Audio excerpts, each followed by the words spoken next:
तो जब एक तरफ से उसे दिक्कतें आती है तो सारी एनर्जी उस तरफ झोंक देता है। 3 जगह तो खाली हो जाती हैं। जैसे मान लो आपने किसी बच्चे को देखा कि अरे ये तो सिगरेट पी रहा है, आप शायद उसके घर पर रिपोर्टिंग नहीं करोगे, क्योंकि आपको पता है आज के ज़माने पड़ेगा।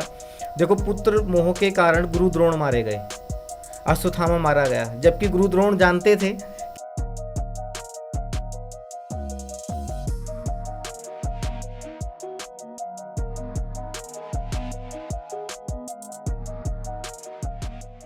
हेलो एवरीवन, मैं नितिन भारद्वाज।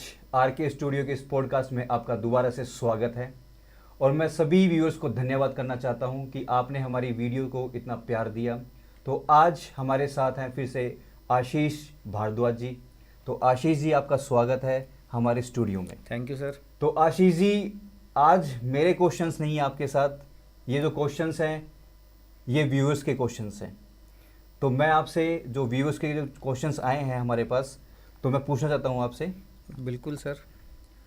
तो आशीष जी, जो मेरा पहला क्वेश्चन है, जो आजकल बच्चों के करियर के बारे में पेरेंट्स बहुत टेंशन लेते हैं, तो बच्चे अपने करियर को लेके इतना कंफ्यूज क्यों हैं और इसमें टीचर का क्या रोल हो सकता है? देखिए नितिन जी, बच्चा अपने कैरियर को लेके इतना कंफ्यूज इसलिए है क्योंकि वो अपनी एनर्जी को एक जगह इकट्ठी नहीं कर पा रहा है। जैसे मान लो 4 अलग अलग जगह उसने अपनी एनर्जी लगा रखी है, तो जब एक तरफ से उसे दिक्कतें आती है तो सारी एनर्जी उस तरफ झोंक देता है। 3 जगह तो खाली हो जाती हैं। तो सबसे बड़ी दिक्कत आज के बच्चे में ये है कि वो ये मन से डिसाइड नहीं कर पा रहा है कि मुझे करना क्या है। जैसे एज ए टीचर मेरे सामने कुछ ऐसे केस आते हैं कि मैंने बायोलॉजी लिए sir, I will do MBBS, okay. पर जब एग्ज़ाम पास आता है तो बच्चा नेट पे जाके सर्च करता है कि अगर MBBS नहीं तो क्या क्या कोर्स कर सकते हैं। इसका सीधा सीधा मतलब ये हुआ कि उसने पहले ही गिव अप कर दिया है कि भाई MBBS तो मेरे बस का ही नहीं है। तो अगर बच्चे के मन में ये भावनाएं आती रहेंगी कि MBBS नहीं तो मैं और क्या करूं। कई बच्चे मैथ बायो एक साथ ले रहे हैं, ये नहीं हुआ तो हम ये कर लेंगे। मेरा ये मानना है कि बच्चे को एक जगह पर पूरा फोकस लगा के काम करना चाहिए, तभी वो अपने करियर निर्धारण में ज़्यादा इजी रहेगा। और आपका जो इसका नेक्स्ट क्वेश्चन था कि इसमें टीचर का रोल क्या है, देखिए मैं इसका एक छोटा सा एग्जांपल दूंगा। जैसे रावण है, रावण के 10 सिर हैं, उसके सिर काटो, उसके पैर में मारो, उसके कान में मारो, उसके हाथ में मारो, रावण मरेगा नहीं।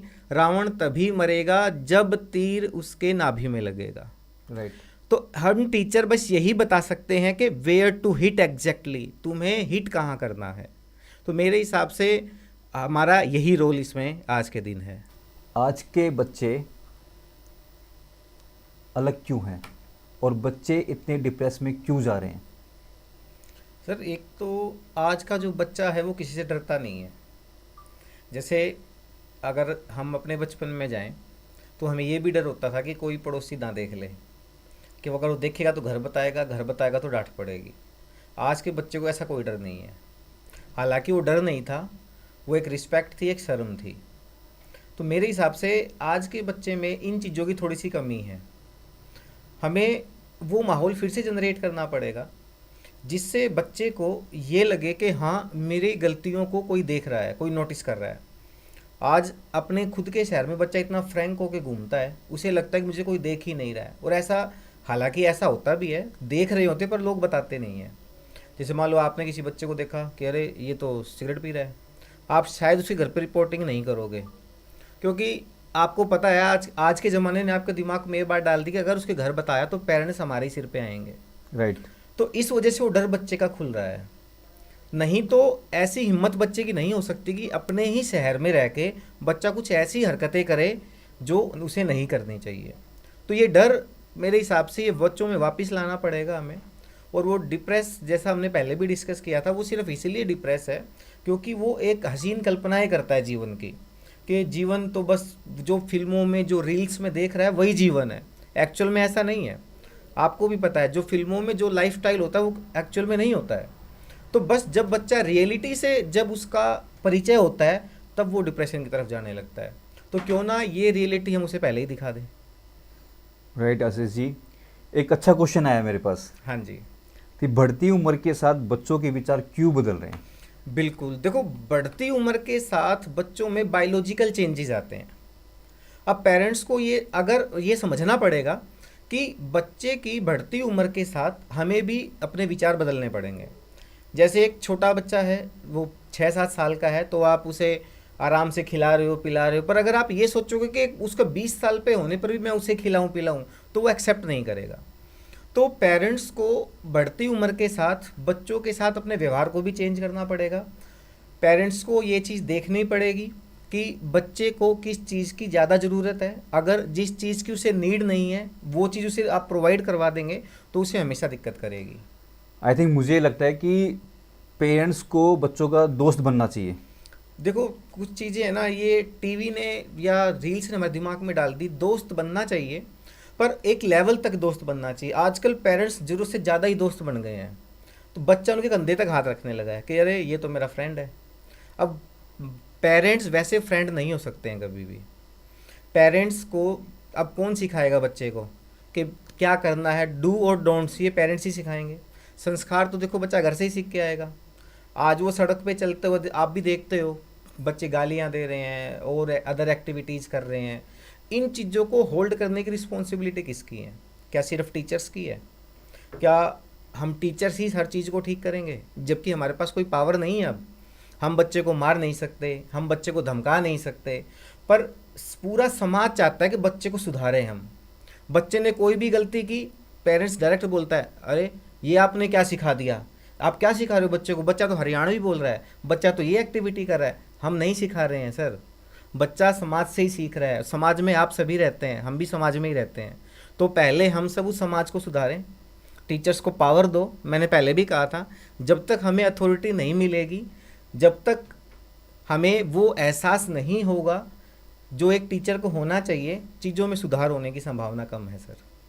आशीष जी, साइंस का क्या कोई भी बच्चा ले सकता है? देखिए सर, साइंस हालांकि जितना हुआ बना रखा है उतना टफ है नहीं। साइंस वो बच्चा ले सकता है जिसके अंदर कम से कम 3-4 घंटे बैठ के पढ़ने का डेडिकेशन हो, जो अपने आप को मोबाइल फ़ोन से दूर रख सके, जो अपने आप को डिस्ट्रैक्शन से दूर रख सके। साइंस उन बच्चों के लिए बनी है। ऐसा नहीं है कि सिर्फ टॉपर बच्चों के लिए साइंस बनी है।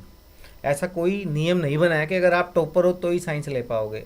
अगर आप इन रूल्स को फॉलो कर सकते हो तो डेफिनेटली आप साइंस ले सकते हो। किस्मत और मेहनत में क्या फ़र्क है? सर, किस्मत से आप अमीर घराने में पैदा हो सकते हैं और मेहनत से आप अपने घराने को अमीर बना सकते हैं। बिल्कुल सही बात है आपकी, बिल्कुल।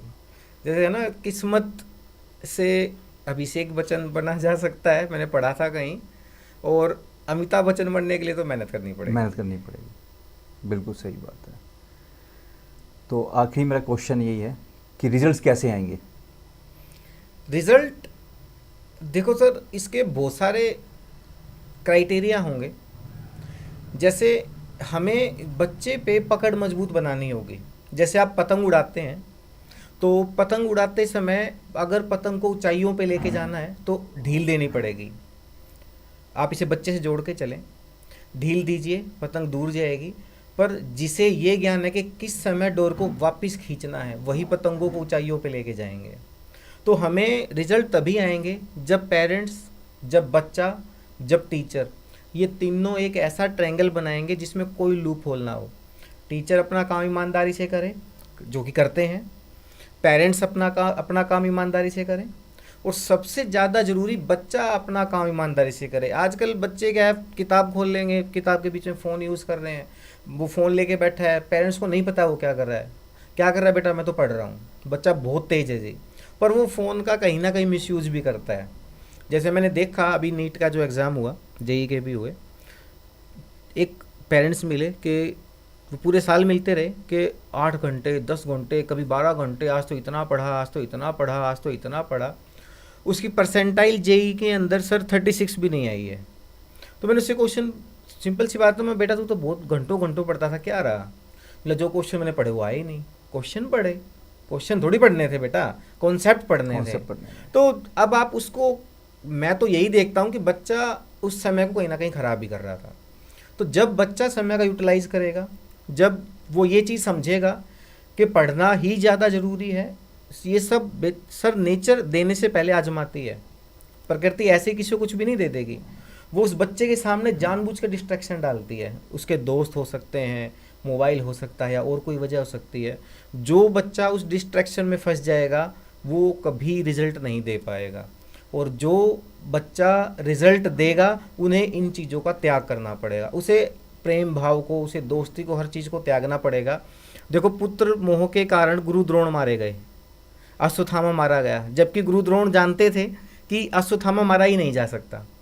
बस उन्होंने इस बात पे विचार कर लिया कि युधिष्ठिर कभी झूठ नहीं बोलते, और बस वहीं अपने अस्त्र शस्त्र त्याग दिए। तो मेरा ये मानना है, जब तक बच्चा हाथ में मोबाइल फ़ोन की जगह अपने शस्त्र, जो कि किताबें और पेन है, पकड़ के रखेगा, गुरु द्रोण कभी मारा नहीं जा सकता। बिल्कुल सही बात है आशीष जी। आप धन्यवाद आशीष जी। बिल्कुल, थैंक यू सर। आपसे आज दोबारा से मिलके बहुत अच्छा लगा। अगेन मैं आपका थैंक यू बोलना चाहूँगा।